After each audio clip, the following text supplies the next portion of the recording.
जो इच्छा करी हो मनमाही, तुलसीदास जी लिख भी गए हैं,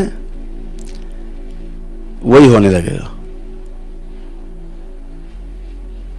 केवल आप सोचो, हमेशा ध्यान रखो, यह जो आपने वीणा उठाया है सेवा का, इसको इसी भाव से सुरक्षित रखना। जब सेवा के भाव से आप रहते हैं तो पूरी सृष्टि आपके साथ होती है, और जब स्वयं के लिए, अकेले के लिए आप सोचते हैं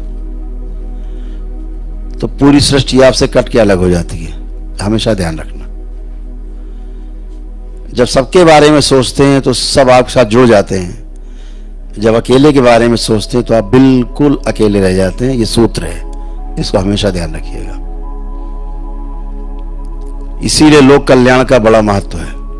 लोक कल्याण जब आप करने की सोचते हैं, आप देखिए आपके मन में कैसे पुलकन होती, कैसे पुलकित होता आपका शरीर, आपका हृदय कैसे अलग तरह से स्पंदित होता है, आपका मन एक अलग तरह से खिलता है, एक अलग तरह से कमल खिलते हैं आपके अंदर। सोच के, आप कभी सोच के देखो, किसी की मदद करनी है, आपके अंदर कैसे कैसे भाव उठते हैं, तरंगें उठती हैं, अद्भुत, आपको बहुत अच्छा लगता है। और किसी का नुकसान करने के बारे में सोचो, आप देखो आपके जो श्वासों का जो रिदम है ना, वो टूट जाता है, टूटने लगता है। एक भय सा व्याप्त होता है और श्वासों का रिदम ऊपर नीचे होने लगता है तेजी से, एक भय सा व्याप्त होता है। और जब किसी की मदद करने के लिए आप खड़े होते हैं तो आपके श्वासों का जो रिदम है, जो उसका संगीत है ना, एकदम प्रेम से चलता है, बहुत आनंदमय होता है। तो चाहे भूख भी लगी हो, प्यास भी लगी हो, वो आपको सताती नहीं। तो इस बात को हमेशा ध्यान रखना है कि हमें सेवा के भाव से कार्य करना है। तंत्र का जो क्षेत्र है बहुत विशाल है। जहां पर मनुष्य की पहुंच नहीं हो पाई, वहां भी तंत्र है। जहां किसी जीव की पहुंच नहीं है, वहां पर भी तंत्र है। एक व्यवस्था के तहत वो भी है। अगर किसी ग्रह में मनुष्य नहीं पहुंच पाया तो वहां भी तंत्र है, वो भी एक व्यवस्था है। तो तंत्र हर जगह उपलब्ध है। आवश्यकता उसमें केवल यात्री की है कि जो यात्री है वो किस भाव से यात्रा करना चाहता है, स्वयं के लिए या सबके लिए। मैं बार बार कहता हूं कि जब स्वयं के लिए काम करना होता है तो ध्यान करने की आवश्यकता पड़ती है। दो तरह से हमने आपको चीजें बताई हैं। तो जब भी समाज में आप जीने जाते हैं लोगों के साथ, तो आपको ध्यान देना पड़ता है। जब स्वयं के साथ जीते हैं लोगों के साथ, तो ध्यान देने की आवश्यकता पड़ती है। जब अकेले जीने जाते हैं केवल, तो वहां ध्यान करना होता है। ध्यान करते करते ध्यान होना होता है। ध्यान होते होते सविकल्प से निर्विकल्प की ओर यात्रा होती है, और फिर सदा सदा के लिए खो करके पाना होता है। ये एक व्यवस्था है। तो सेवा बहुत अद्भुत है। जब सेवा का भाव रहता है तो पूरी सृष्टि आपके साथ खड़ी होती है। इसका हमेशा ध्यान रखना है। आपके भाव से ही, कहते नहीं भव सागर के पार जाना है। भव सागर मतलब भाव, जो भाव है, भाव के तो सागर है, उसी में तो गोते लगा रहे हैं हम लोग। उस भाव के ही कारण तो आप यहाँ बैठे हो। अगर आप में भाव नहीं होता सुंदर सेवा का, तो आप यहाँ नहीं बैठते। तो भाव, उस भाव सागर से पार कैसे जाना है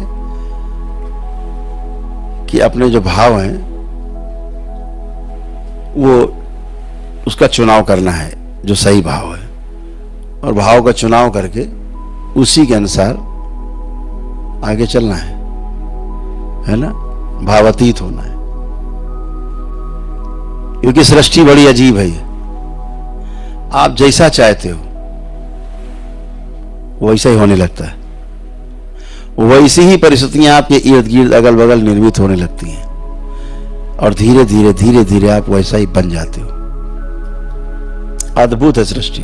आप केवल सोचते हो, उसी प्रकार की स्मृतियां आसपास जो होती हैं। मान लीजिए आपका अंदर से मन करे कि भोजन नहीं मिल रहा, चुरा के ही खा लें। एक भाव आया सिर्फ चोरी का, एक भाव। काहे का आया? चुरा के कुछ खा लेते हैं। तो आसपास जो चोर स्मृतियां हैं ना, चोरी करने वाली, वो सब आपकी तरफ आकर्षित होंगी। सबका जो वो है ना मुंह, जैसे आप इधर हो ना, तो सबका मुंह इधर ही घूम जाएगा। अच्छा, चारा, वाहन मिला, वो सारी स्मृतियां उसी खोपड़ी में एंट्री चोर वाली। अब इतनी चोर वाली आ जाएंगी कि फिर आदमी चोरी छोड़ डकैती करने की सोचने लगेगा। वो स्मृतियां हैं। आपने अच्छा करने को सोचा तो जितनी अच्छाई करने वाली स्मृतियां हैं इस ब्रह्मांड में, सबका आपकी तरफ अट्रैक्शन, और आप में तरफ आकर्षित होंगी, आपको प्रभाव देंगी और आपसे अच्छा अच्छा और अच्छा और अच्छा और अच्छा करवाने के लिए प्रेरित करेंगी। जो इच्छा करी हो मनमाही, तुलसीदास जी लिख भी गए हैं, वही होने लगेगा। केवल आप सोचो। हमेशा ध्यान रखो कि सोचना भी अच्छा अच्छा, मैं रोज कहता हूं, प्रतिदिन सबको कहता हूं, अच्छा सोचो, अच्छा बोलो, अच्छा करो, अच्छा देखो, अच्छा सुनो, अच्छे बन जाओगे। रोज बोलता हूं मैं। ऐसा कोई दिन नहीं जाता जिस दिन मैं ये वार्ता नहीं करता। आपका लक्ष्य एकदम पवित्र है। कौन सा लक्ष्य है? हमें सेवा करनी है। बाकी तो सब बाय प्रोडक्ट है। शांति हो, चाहे धन हो, सुख हो, कुछ भी हो, वो सब बाय प्रोडक्ट है। वो सेवा से निकलता है। ये साधारण दीक्षा नहीं। यहाँ परम पूजनीय बाबा जी जैसे महागुरु की उपस्थिति है, माँ की उपस्थिति यहाँ पर है, ये ध्यान रहे। आप दरबार के घेरे में हैं, बाबा और माँ के संरक्षण में हैं, सुरक्षित हैं। आपकी कुंडलिनी को खोलना बंद करना इस दरबार की क्षण भर की बात है। आप देखते ही हो। और यही कुंडलिनी खुल जाए, इसके लिए बार बार व्यक्ति जन्म लेता है। आप सब जन्म लेते हो बार बार। यही कुंडलिनी किसी तरह खुल जाए, बस यात्रा शुरू हो जाए। ये पूरी यात्रा, ये दरबार आपको एक क्षण से भी कम समय में करा सकता है, और दरबार कराता है। इस दरबार में देवी देवता सभी जितने पूज्य हैं, सभी यहाँ पर उपलब्ध हैं। आपकी सेवा करते हैं, आपकी रक्षा करते हैं। भगवान भोलेनाथ और माँ के होने के कारण ये सभी देवी और देवता सदैव सक्रिय रहते हैं। बहुत कुछ है इस दरबार में जिसे भी धरतीवासी समझ नहीं पा रहे हैं, क्योंकि उसको समझने के लिए वैसा होना पड़ेगा। समझने के लिए समझदारी का विकास करना होगा उनमें। और अगर समझदारी विकसित नहीं हुई है तो दरबार के बारे में समझने में कठिनाई बहुत है। दरबार का यही लक्ष्य है कि आप जैसे लोग जिनको सेवा का भाव अंदर है, उनको आगे लाया जाए, आपको शिक्षित दीक्षित किया जाए और आपकी क्षमता बढ़ाई जाए।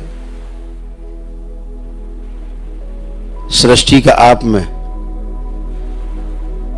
और आपको सृष्टि में समावेशित किया जा सके। आपको शक्ति का वो पुंज बनाया जा सके और फिर अच्छे अच्छे कार्य हो सके मानव जाति के लिए।